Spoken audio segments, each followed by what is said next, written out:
감사합니다. 이 시간 주신 하나님의 말씀 봉독해 드리겠습니다. 일어서서 하나님 말씀 받으시기 바랍니다.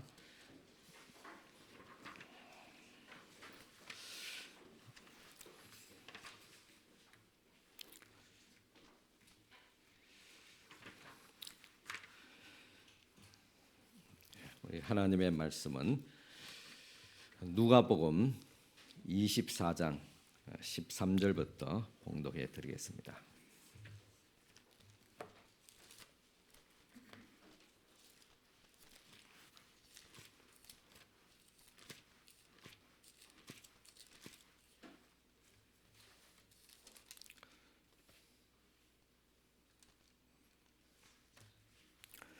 누가복음 24장 13절 그날에 그들 중에 둘이 예루살렘에서 25리가 되는 엠마오라 하는 마을로 가면서 이 모든 된 일을 서로 이야기하더라. 그들이 서로 이야기하며 문의할 때 예수께서 가까이 이르러 그들과 동행하시나 그들의 눈이 가려져서 그인 줄 알아보지 못하거늘 예수께서 이르시되 너희가 길 가면서 서로 주고받고 하는 이야기가 무엇이냐 하시니 두 사람이 슬픈 빛을 띠고 머물러 서더라. 그 한 사람인 글로바라 하는 자가 대답하여 이르되 당신이 예루살렘에 체류하면서도 요즘 거기서 된 일을 혼자만 알지 못하느냐. 이르시되 무슨 일이냐. 이르되 나사렛 예수의 일이니 그는 하나님과 모든 백성 앞에서 말과 일에 능하신 선지자이거늘 우리 대제사장들과 관리들이 사형 판결에 넘겨주어 십자가에 못 박았느니라.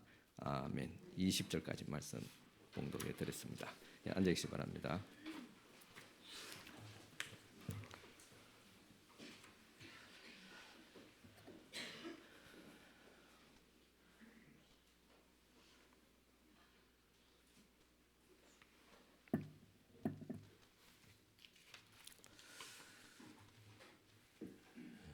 그 희망이 넘치는 또 이 부활주일 아침에 죽음의 권세를 이기시고 또 다시 살아나신 우리 주님의 무한하신 은혜와 축복이 여러분들에게 함께 있기를 축원합니다.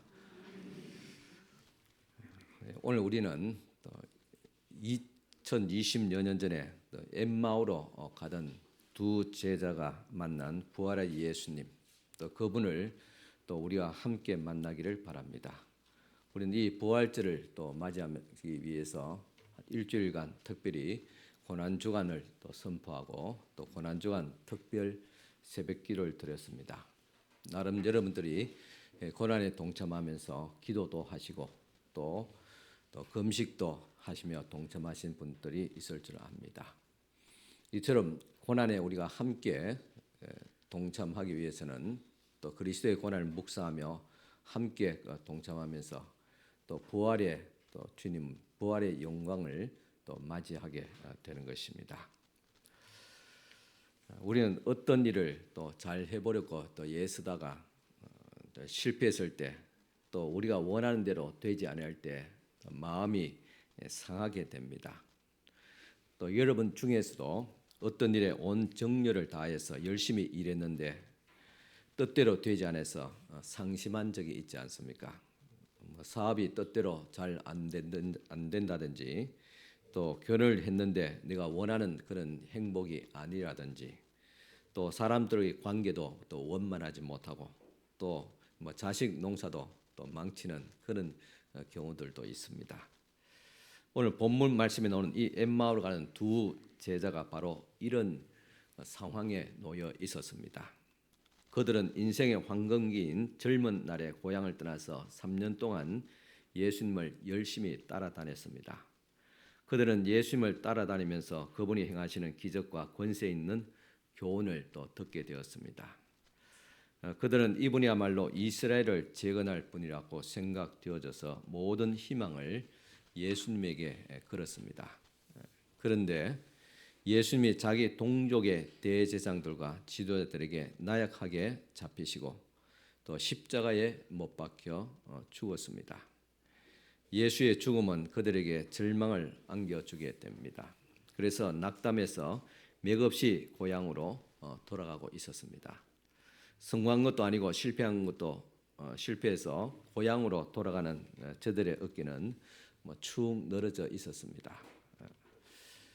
또 해가 이제 서쪽으로 지는 늦은 오후였습니다. 예루살렘에서 또 엠마오로 가는 그 길은 불과 약 11km 정도밖에 되지 않는 거리지만은 아마 실패한 자의 발걸음은 무엇을 줄 압니다. 두 사람의 얼굴에는 슬픈 빛을 띠고 있었다고 성경은 기록하고 있습니다. 그들이 예수께 대하여 서로 이야기하기를 누가복음 24장 21절에 보면 우리는 이 사람이 이스라엘을 구속할 자라고 바랐노라.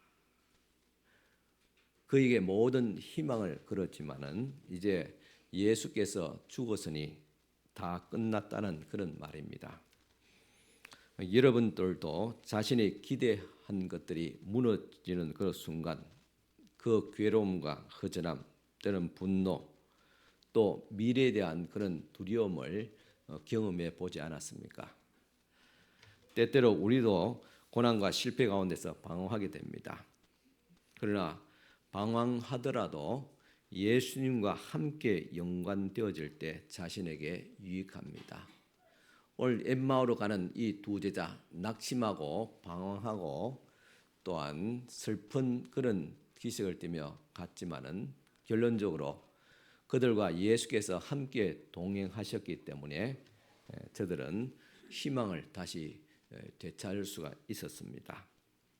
늘 말씀드리자면 우리가 굳게 서야 하지만은 넘어질 때는 십자가 앞에 주님 앞에 엎드러지라고 말씀을 드렸습니다. 그래야지 인생의 해답이 나오게 됩니다. 누가복음 24장 15절에 저희가 서로 말하며 문의할 때 예수께서 가까이 이르러 저희와 동행하시나 했습니다. 저희가 주 안에서 고민할 때 예수께서 저희에게 가까이 이르러 동행하시게 되었습니다. 우리들도 주 안에서 고민하면서 몸부림칠 때 주님은 여러분들의 가까이 오십니다.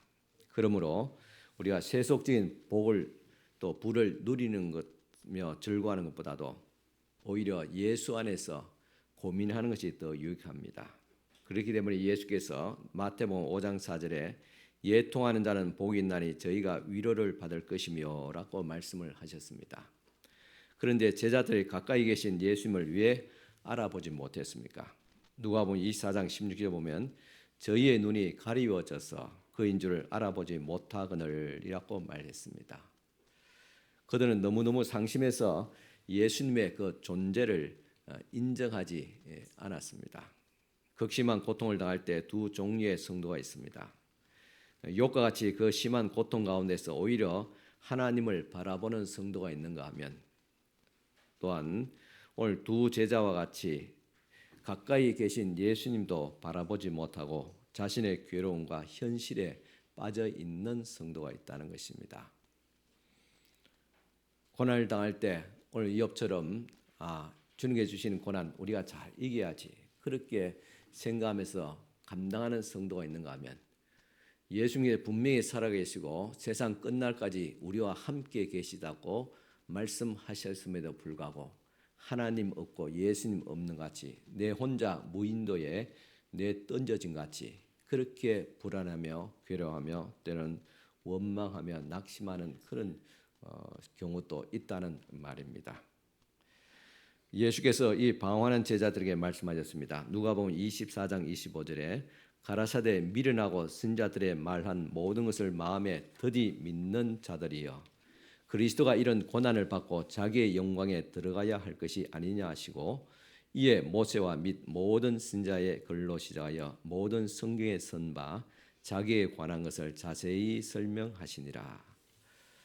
아마 제자들의 가장 큰 의문은 예수는 주는 그리스도시요 살아계신 하나님의 아들인 줄 알았는데 이런 분이 어떻게 고난을 받고 죽을 수가 있느냐는 것입니다. 오늘 우리들의 신앙적 고민도 이것이 아니겠습니까? 하나님의 아들도 이와 같이 고난받아 죽었다. 어떻게 하나님의 아들이 고난받아 죽을 수 있느냐? 이 말은 예수님께 대한 어떤 안타까움이자 또 자신들의 신념의 무너짐에 대한 절망이기도 합니다. 그렇다면 그 하나님의 아들 우리 믿는 우리는 무엇이냐? 그런 이야기죠. 오늘 우리들의 신앙적 고민도 이것이 아니겠습니까? 하나님의 백성이 믿는 성도가 왜 고난을 받느냐?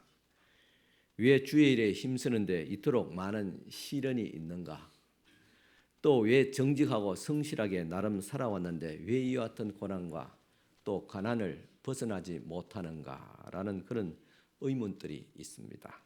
저도 목회하면서 수도 없이 이런 질문들을 또 의문들을 많이 접하고 또 상담하고 또 권면하고 기도하기도 합니다.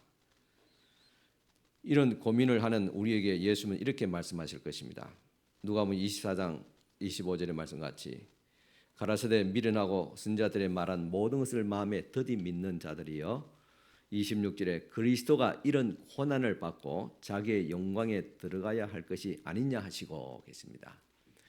고난을 받음을 통해서 영광에 들어간다. 이 말은 예수께서 수도 없이 많이 했습니다. 그리고 십자가를 지기 그 임박한 며칠 전에도 제자들에게 내가 이제 예루살렘으로 올라가면 사람들에 의해서 고난받고 그리고 십자가에 못 박혀 죽을 것이다. 그렇지만은 다시 사흘 만에 살아난다. 고난받지만은 고난으로 끝난 것이 아니라 살아나는 부활의 영광에 이른다.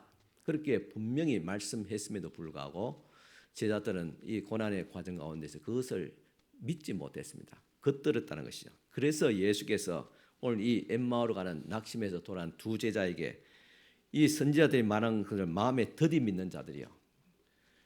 구약의 선지자들이 그래도 예수 그리스도의 고난에 이어지는 부활의 영광을 예언하였거늘 또 예수께서도 분명히 제자들에게 말하였거늘 저들이 마음에 더디 믿었다. 영 안 믿는 것도 아닌데 그렇다 해서 믿는 것도 아니고 더디 믿었다. 그렇게 표현하고 있습니다. 그리스도가 구원의 사역을 이루기 위해서 반드시 고난을 당하여야 하는 것처럼 오늘 우리들도 예수님을 따르고자 한다면 우리 역시 반드시 고난을 받습니다. 그리고 그 끝은 영광으로 들어간다는 사실입니다. 그래서 십자가가 없는 영광은 없습니다. 반드시 십자가를 통과해야지 부활의 영광에 이르게 됩니다. 누가복음 24장 20절 보면 이에 모세와 및 모든 선지자의 글로 시작하여 모든 성경에 선바 자기에 관한 것을 자세히 설명하시니라. 왜 예수님이 고난을 받으셔야 하는가 대해서 자세하게 설명하셨다 그랬습니다.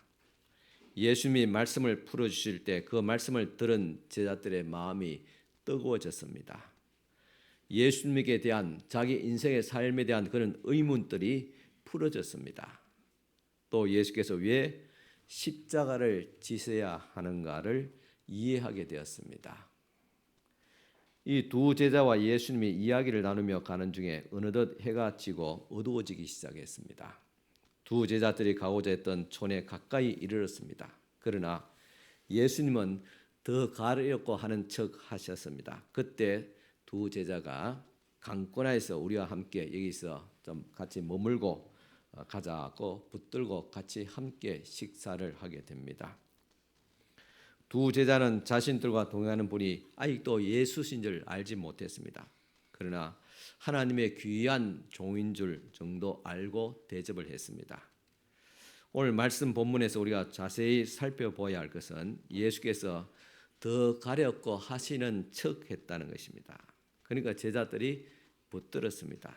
못 이기는 척 하면서 들어갔다는 사실입니다. 왜 그랬을까? 예수님도 이 제자와 함께 들어가서 못다한 이야기를 나누고 싶고 결론적으로 내가 예수다고 밝히고 싶었을 줄 압니다. 그러나 예수님께서는 이 두 제자가 저들과 함께 하기를 그렇게 청하기를 기다리고 계셨다는 것입니다. 그들이 들어오라고 불러 드릴 때까지 기다렸습니다. 왜 그랬습니까? 예수님은 예나 지금이나 마찬가지로 우리를 강제로 믿게 하지 않습니다. 믿음은 은혜라고 말하지만은 그 은혜의 믿음 가운데서 우리의 의지가 있어야 된단 말입니다. 은혜도 받아들일 마음의 준비가 되어 있어야 됩니다. 그것을 우리는 인격이라고 말합니다.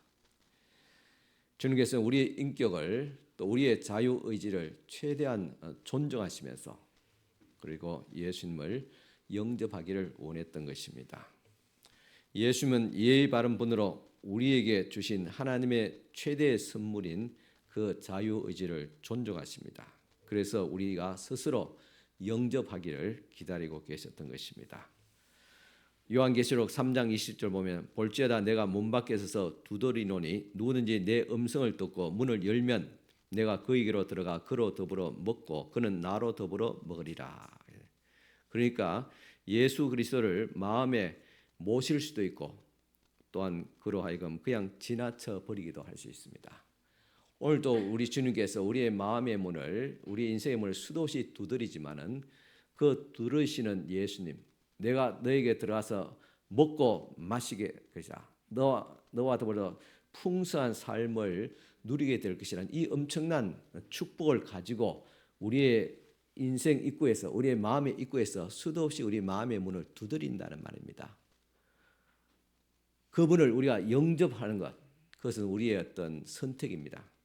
그 선택을 하는데 그것을 조차도 강제로 하지 않는다는 말입니다. 이만큼 주님께서 우리를 존중하시고 우리의 관계를 이와 같이 우리가 주님이라 나는 당신의 종입니다. 그렇게 우리가 겸손한 마음으로 고백하지만은 그리할지라도 주님께서는 우리를 종으로 신분으로 그렇게 하락시키는 게 아니라 마치 친구같이 그렇게 주님께서는 우리를 높여주고 인정하고 계시다는 사실입니다. 만일 우리가 예수님을 모시면 주님과 함께 풍성한 삶을 은혜를 나누는 은혜가 있습니다. 예수 그리스도와 더불어 먹고 마시는 은혜입니다. 제자들은 예수님과 함께 식사하시면서 떡을 떼실 때 잡히시기 전날 밤 마가의 다락방에서 떡을 떼시던 바로 그 손을 발견하게 되었습니다. 즉 저들의 눈이 밝아져서 예수신 줄 알아보게 되었다 그랬습니다. 저녁에 함께 엠마오 두 제와 식사를 하시는데 식사는 떡과 포도주가 기본입니다. 떡을 뗄 때 그때 예수께서 잡히시 전날 밤에 떡을 떼면서 말씀하기를 이것은 내가 너희를 위하여 찢어진 내 살이다. 그렇게 말씀하시며 떡을 떼어주신 그 손과 동일한 것을 발견하게 되었습니다. 그것은 오늘 말씀 보면 저희의 눈이 밝아져서 그랬습니다. 저희 눈이 밝아져서 예수신 줄 알아보게 되었다 그랬습니다. 여기서 주님께서 우리의 눈에 심령의 눈을 밝게 했다는 사실입니다. 이것은 우리가 예수를 믿고 하나님의 은혜를 깨닫게 되는 것도 역시 하나님의 은혜입니다. 보여주신 것을 우리가 보게 되고 주신 것을 우리가 받아들이게 되는 것입니다. 이 순간 제자들의 마음에 희망이 살아났습니다. 삶의 의욕이 생겼습니다. 다시 사명감을 얻었습니다. 그들의 얼굴에는 더 이상 슬픈 기색이 없었습니다. 오직 환희와 확신만 있을 뿐이었습니다. 이런 모습이 바로 그리스도인의 모습입니다. 우리들의 모습도 이래야 합니다. 어떻게 제자들의 모습이 이토록 달라졌을까? 바로 부활하신 예수님을 만났기 때문입니다. 이런 부활의 신앙은 죽음을 두려워하지 않습니다. 제자들은 더 이상 여기에 머물러 있을 이유가 없었습니다. 발걸음을 돌렸습니다. 아직도 칠흑같이 어두운 가운데서 예루살렘으로 향해서 다시 돌아갔습니다. 아직도 로마의 창검이 번쩍이는 예루살렘으로 아직도 예수의 추종자들을 잡아들이는 그 공포의 도가니 속으로 조롱과 욕설과 저주하는 민중 속으로 두 사람은 다시 힘차게 달려가고 있었던 것입니다. 여기서 주의해 봐야 될 것은 엠마오로 가는 두 제자가 돌아가는 예루살렘, 그렇다면 그 상황이 변화되었을까? 저는 예수님을 죽였던 곳이고 예수님을 따르는 무리를 잡아들이는 살벌한 그런 곳이고, 그런데 이 두 제자는 이런 곳으로 달려가고 있었던 것입니다. 그들의 얼굴은 희망과 기쁨과 그들의 발걸음에는 용기가 있었습니다. 그들의 가슴은 부활하신 예수님을 알려야 한다는 그런 사명감으로 불타오르고 있었습니다. 예루살렘 변한 것이 없습니다. 그런데 변한 것은 자신들의 마음이, 자신들의 태도가 변화된 것입니다. 오늘 우리 그리스도의 삶이라는 것은 바로 이런 것입니다. 우리가 아무리 은혜 받고 세례 받고 또 축복을 받는다 하더라도 우리 환경은 예전 그대로입니다. 오히려 어떤 경우에는 멸시와 핍박이 더할 것입니다. 여러분들이 교회에서 은혜 받고 나름대로 또 집에 돌아가면 예전보다 또 믿지 않는 남편이 더 환대하고 또 더 참 잘해줄 것이다 그렇게 기대하지만 사실 그렇지 않습니다. 예전보다도 가족들의 핍박이 더 심한 것을 경험하지 않습니까? 당연한 것입니다. 우리가 아무리 은혜 받고 변화된다 할지라도 세상은 변화되지 않습니다. 내 가정도 사회도 가족들도 변함이 없습니다. 우리가 아무리 은혜 받는다 할지라도 여러분들의 남편이나 자녀가 변화되리라고 기대하지 마십시오. 안 하는 것이 좋습니다. 기대가 크면 실망이 크기 때문에 그렇습니다. 오늘 내가 변화되어야 합니다. 여러분들의 가정이 여러분들이 변화돼서 가정을 또 식구들을 사랑으로 섬길 때 내 가정이 변화되고 내 자녀가 변화되기 시작합니다. 내가 속한 사회와 교회가 변화됩니다. 변화는 다른 사람이 아니라 내 자신이 되어야 됩니다. 엠마오로 가는 두 제자가 살아계신 예수님을 만나게 될 때 변화되었습니다. 오늘 우리들도 부활하신 예수 그리스도, 생명이 되신 예수 그리스도를 만나야 됩니다. 괴테는 이런 말을 했습니다. 인생은 부활하신 그리스도를 만나기까지 아무리 화려한 성공일지라도 처량한 나그네에 불과하다 그랬습니다.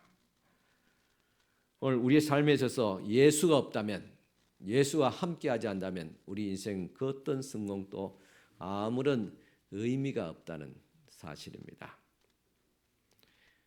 예수의 죽음이 한때 그들에게는 절망을 안겨주었습니다. 하지만 부활하신 예수님을 만났을 때 다시 큰 용기를 얻게 됩니다. 오늘 부활절을 맞이해서 이런 부활하신 예수님을 이미 믿었지만 다시 만나고 돌아갈 수 있기를 바랍니다. 희미한 말씀, 또 예수께서 그토록 고난과 부활을 말씀하셨지만은 저희 마음에 더디 믿었던 제자들, 그래서 정작 예수의 가장 위대한 사건인 십자가와 부활의 사건이 있었음에도 불구하고 믿지 않고 자기의 어떤 고민과 자기의 낙심에 빠져서 처량하게 다시 과거의 삶의 터전으로 돌아갔던 이 제자들, 그들처럼 우리가 우리 마음에도 예수를 더디 믿을 때, 확실하게 믿지 않을 때는 이처럼 이 엠마오로 가는 두 제자처럼 또 이 세상에서 실패와 좌절을 느끼게 될 것입니다. 하지만은 부활하신 예수 그리스도, 다시 우리가 믿어 의심치 않고 확신할 때 우리의 마음에는 용기가 생깁니다. 오늘 우리 고난주간과 부활절, 이 1년 절기 중 가장 의미 있는 절기입니다. 우리가 세상적으로는 성탄절을 가장 축하하면서 그 절기를 다 같이 함께 축하하며 보내지 않습니까? 하지만 부활절보다 더 의미는, 더 우리가 축하해야 될 날은 바로 이 부활절입니다. 사망의 모든 권세를 이기시고 승리하신 예수 그리스도, 고난 끝에서는 분명히 영광이 있다는 사실을 그분의 모든 삶을 통해서 이 1년의 이 고난주간과 부활절 통해서 우리에게 분명히 보여주셨던 예수님, 우리가 그분을 믿음을 통해서 오늘 우리가 당하는 모든 고난에 대한 의문이 풀려지고 고난 가운데서도 우리가 낭망하지 않고 우리 엠마오로 돌아갔던 이 두 제자처럼 우리가 이 세상에 힘차게 살아갈 수 있는, 고난과 담대하게 맞설 수 있는 그런 용기를 얻게 되고 그런 지혜와 믿음을 얻게 될 것입니다. 예수님은 오늘도 우리의 마음에 들어오시기를 바랍니다. 예수님은 간절히 사모하는 자의 마음에 들어오십니다. 예수님을 만나서 우리의 세상 일에 지치고 상하고 또 낭망한 우리에게 용기를 다하여 주실 것입니다. 예수님을 만나 다시 삶의 기쁨과 사명을 받아서 아직도 변하지 않는 우리의 가정, 아직도 변하지 않는 세상 속으로 힘차게 달려갈 수 있는 저와 여러분들이 될 수 있기를 축원합니다. 기도드리겠습니다. 성찬이요, 성찬 좀 준비해 주시기 바랍니다. 하나님 아버지 감사합니다. 세상은 변하지 않았지만은 변하지 않는 세상 속으로 담대하게 달려갔던 이 엠마오로 갔던 이 두 제자처럼 오늘 우리들도 부활하신 예수 그리스도를 만남을 통해서 다시 힘차게 우리의 삶의 현장으로 돌아갈 수 있도록 도와주시옵소서. 우리 마음에 부활하신 예수 그리스도 그분께서 다시 우리들에게 용기와 믿음을 다해 주시고 확신을 다하여 주시옵소서. 오늘 우리가 주의 말씀과 또 이 성찬을 뗄 때 우리 주 예수께서 엠마오로 가던 두 제자의 눈을 열어서 예수신 줄을 알아보게 한 것처럼 오늘 이 성찬을 통해서 또한 예수 그리스도를 만나게 하옵소서. 그분과 함께하는 귀한 시간, 하나가 되는 귀한 시간 될 수 있도록 은총을 베풀어 주시옵소서. 예수님 이름으로 축복하며 기도드리옵나이다. 아멘. 마가복음 14장 22절 보면 저희가 먹을 때에 예수께서 떡을 가지사 축사하시고 떼어 주시면서 제자들에게 말씀하시기를 이것은 내 몸이라, 또 잔을 나누면서 이것은 내 피다, 많은 사람을 위해서 흘린 바 피다, 언약의 피다 말씀하셨습니다. 그리고 내가 하나님의 나라에서 새 것으로 마시는 날까지 다시 마시지 아니하리라고 말씀하시고 또 하나님께 감사하며 찬양하며 감난산으로 올라가셨습니다. 오늘 이 시간 우리가 같이 함께 성찬에 임하도록 하겠습니다. 기도하겠습니다. 성령께서 여기 임재하사 떡과 포도주를 주실 때 우리를 위하여 그리스도의 몸과 피가 되게 하시며 우리로 세상을 위한 그리스도의 몸이 되게 하시고 그의 보혈의 구속함을 얻게 하옵소서. 예수님의 이름으로 기도하옵나이다. 아멘.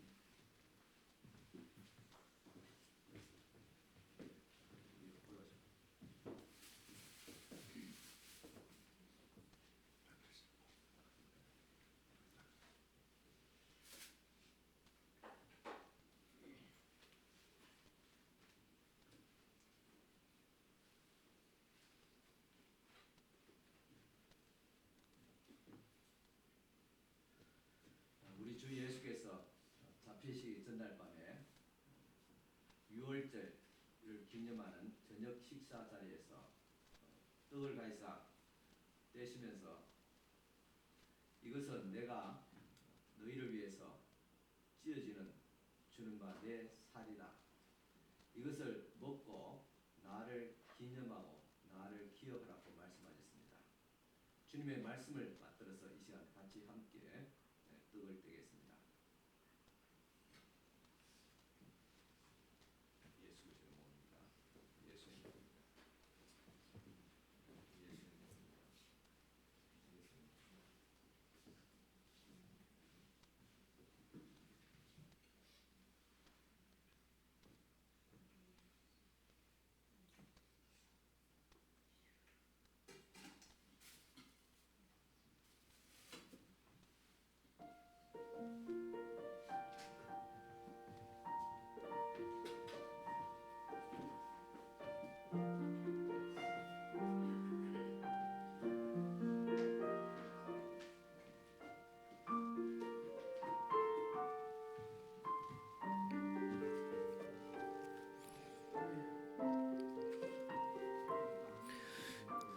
이 성찬은 세례 받으신 분들만 받으시기 바랍니다.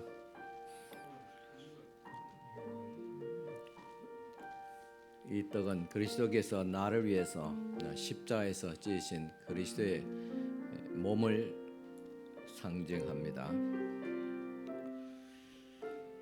예수 그리스도의 몸입니다. 나를 위해서 십자가에서 찢으신 예수의 몸입니다.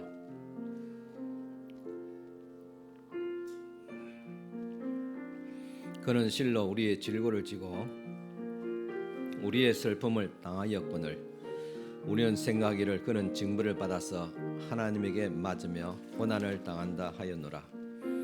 그가 찔림은 우리의 허물을 인하며 그가 상함은 우리의 죄악을 인함이라. 그가 징계를 받음으로 우리가 평안을 누리고 그가 책찍에 맞음으로 우리가 나음을 입었도다. 우리는 다 양 같아서 그릇 행하여 각기 제 길로 갔거늘 여호와께서는 우리 무리의 죄악을 그에게 담당시키셨도다.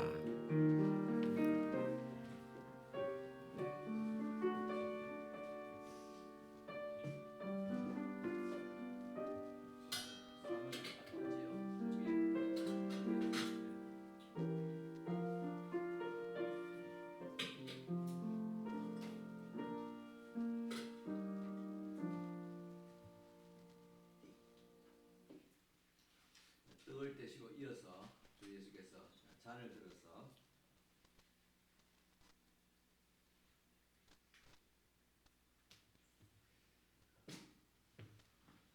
이 잔을 나누시면서 말씀하셨습니다. 이것은 내가 너희를 위해서 흘린 바 내 피다. 이것을 마시고 나를 기억하고 기념하라고 말씀하셨습니다.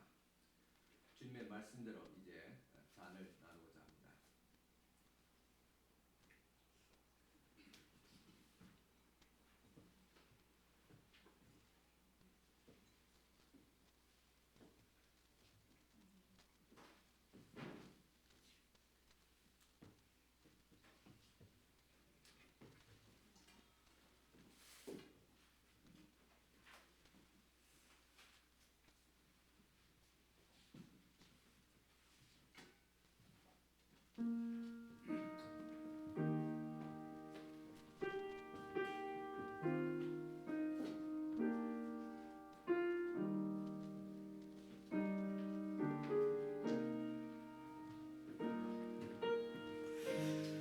이는 주 예수께서 나를 위해서 흘린 바 보혈의 피입니다. 주님께서 십자가에서 나를 위해서 흘리신 그 보혈의 피를 상징합니다.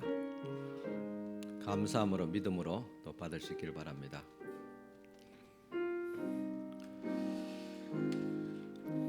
예수께서 가라사대 나는 부활이요 생명이니 나를 믿는 자는 죽어도 살겠고 무릇 살아서 나를 믿는 자는 영원히 죽지 아니하리니 이것을 내가 믿느냐 가로되 주여 그리하오이다. 주는 그리스도시요 세상에 오시는 하나님의 아들이신 줄 내가 믿나이다.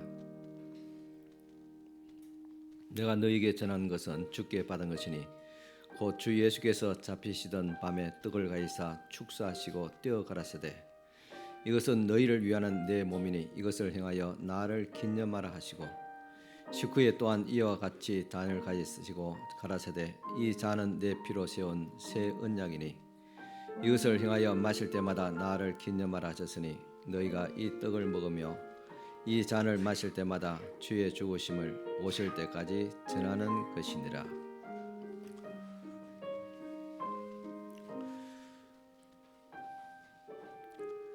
이 잔은 그리스도께서 우리를 위해서 십자가에서 흘려 죽으시고 찢으신 예수 그리스도의 보혈의 피를 의미합니다. 감사함으로 또 송구함으로 그렇게 받을 수 있기를 바랍니다.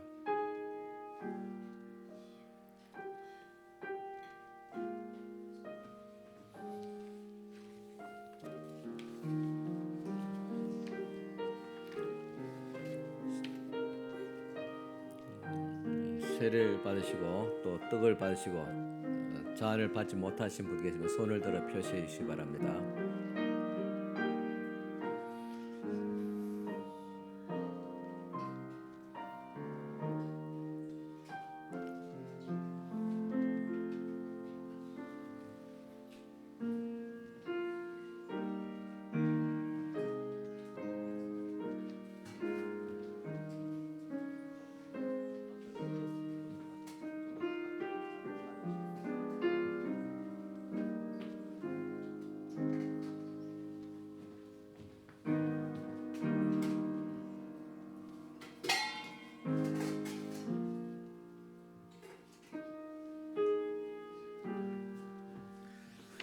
기도드리겠습니다.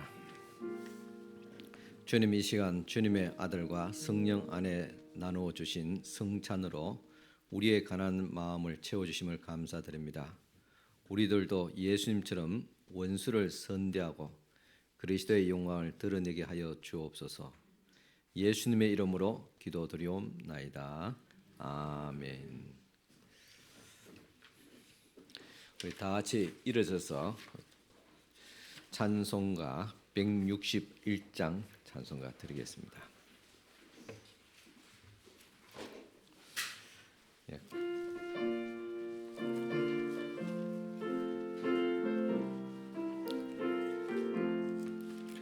할렐루야 우리 예수 부활 성천하셨네. 세상 사람 찬양하니 천사와 다 봐도다.